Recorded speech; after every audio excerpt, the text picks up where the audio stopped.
এটা হলো আমাদের বৃত্তাকার পদ্ধতিতে শস্য নমুনা শস্য কর্তনের একটা পদ্ধতি। আমরা এখন দেখলাম যে ধান কাটলো একটা বৃত্তাকার আকারে। আমাদের উপসহকারী কৃষি কর্মকর্তা মোহাম্মদ রফিকুল ইসলাম ভাই এইভাবে কাটার পদ্ধতিটা আসলে কি, এবং তার কাছ থেকে আমরা কিছু শুনি।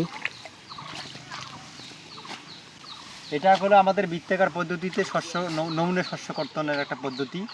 এই পদ্ধতিতে আমরা 2.53 মানে মিটার এই এলাকাটাকে বৃত্তাকারে মানে চিহ্নিত করি এবং এখান থেকে আমরা ফসল কর্তন করি। এবং এখন আমরা এই ধান নিয়ে বাড়িতে যাব, বাড়িতে যাওয়ার পর সেখানে মাড়াই এবং ঝাড়াই করার পর ওয়েট নেব এবং এখান থেকে আমাদের কাঙ্ক্ষিত টেম্পারেচার একটা আমাদের ফসল সংরক্ষণের সূত্র আছে, সূত্র অনুযায়ী আমরা ফলাফল বাইর করি। মানে আসলে এখান থেকে বোঝা যাবে যে এই পুরো জমিতে বোঝা যাবে যে আমাদের এই অত্র এলাকায় মানে আমাদের যে ব্লকে 102 জাতে যতগুলো ধান আছে এবং 1 বিঘা জমিতে কত ফলন এবং এখান থেকে হেক্টর প্রতি ফলন বাইর করা যাবে এবং আমার এলাকায় কত হেক্টর জমি আমাদের এই যে 102 ফলন হয়েছে সেখান থেকে আমাদের ফলাফল পাওয়া যাবে।